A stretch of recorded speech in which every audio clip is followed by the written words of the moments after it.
Back here for the second part of the title matches from Forest Lanes, Cortez Schenck going up against Jakob Butturff in the scratch division. Schenck right now leads by 20 as a result of that strike through 6 frames. Meanwhile, Kayla Goad's in the 9th frame here, trailing by 27, but has a strike working. Big shot for Goad. And big time trouble for Goad. Right through the schnoz, that's the technical term for it, and leaves the 7-10. Oh my goodness. Kayla dominated the second half in this tournament, just held off her opponent, Navarette, for the lead after 8. And needs a miracle here. Nope, almost got the bounce, but Navarette needs to just avoid disaster in the 10th to capture his first career JBT title. Meanwhile here, the left lane has been the tighter lane for both players on both sides of the lane. That ball looked pretty good for Tez, but only left the 4-8, which is a choppable spare.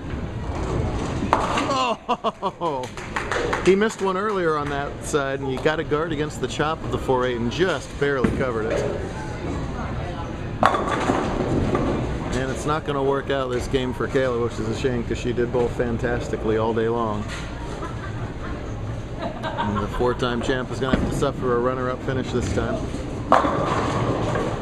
There's the Jakob Butturff we've been seeing all season long, most of last season as well. He got red hot over the summer winning the Touring Players Championship, and that just kind of geared him up into the stratosphere of junior bowling as he has dominated the tour since then.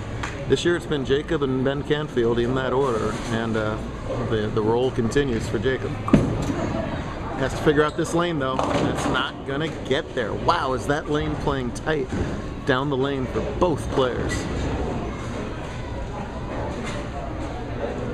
Most of our patterns early on this season, you've seen the hook, whether it's free hook making them easy or just a hook that doesn't help you on those short sport patterns. This time it's been slick and it's been tricky. And that is a really nice spare conversion right there. All kinds of different ways to chop that split. Well done for Jakob to keep himself alive in the match, but he still trails by 20. Goad finishes up with the disappointing 147 scratch. Navarette has a chance to beat her scratch. That would be an emphatic result. Light again, a good shot from Schenck. Only the 5-pin remains. These are hits that ordinarily would infuriate our scratch bowlers at the level of power they have, but today you gotta really be solid to get them on carry. That's a good challenge for him. Navarette's gonna be a JBT champ. Right on, Brandon. Tez will shoot this 5-pin off his strike line and cover it up.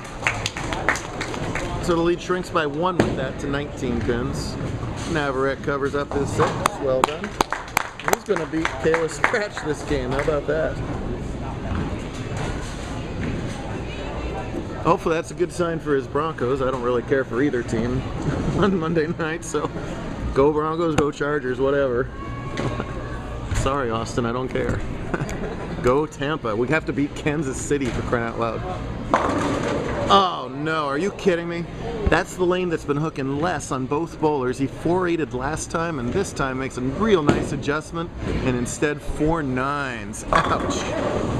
Navarette finishing off in style. Nice job, Brandon.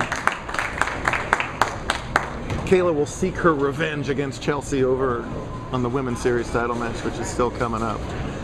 Tez more than capable of sparing this up. Has to be careful of the count as well. Be close. No, just the 1. I like that play of doing the sort of semi-going for it, making sure you at least get your pin, but giving yourself a crack at it. That's 159 through 9. Jakob now steps up here, trailing by only 6 pins. 9th and 10th frame will tell the story.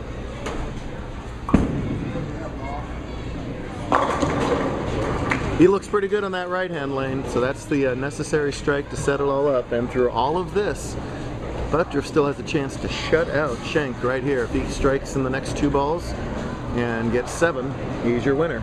Anything less than 27, Cortez can still steal it away. The amount of young talent that we have in this tour is just stunning. These are 2 of the best. Here's the shot. Jakob can just not get the ball to turn the corner on that left-hand lane. left a 3-pin combination, another 3-pin combination, then a better shot left a half 7, then that big 3-pin split combination, and here another 3-pin only.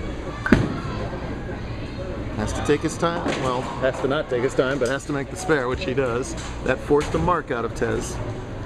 Tez is going to need virtually any kind of mark to win, to win the title. Frustrating.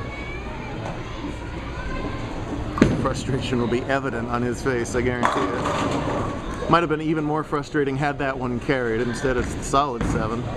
He finishes up at 172. It might be enough. Cortez Schenck is going to win a truckload of scratch titles in his JBT career. This is a chance for his 3rd already. Virtually any mark will do it. A lot of the tour sticking around to watch this. Yeah, there you go.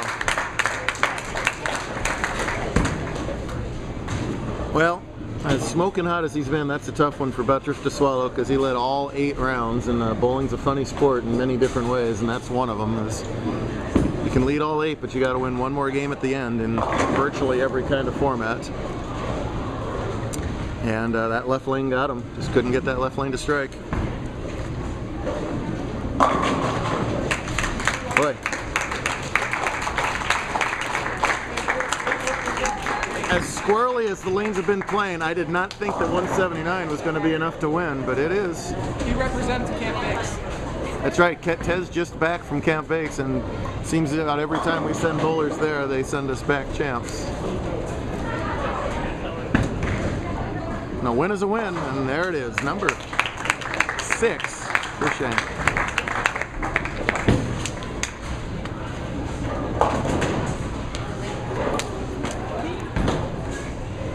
Seems to be a popular champ. We'll do it all over again tomorrow up in Norwalk at Keystone.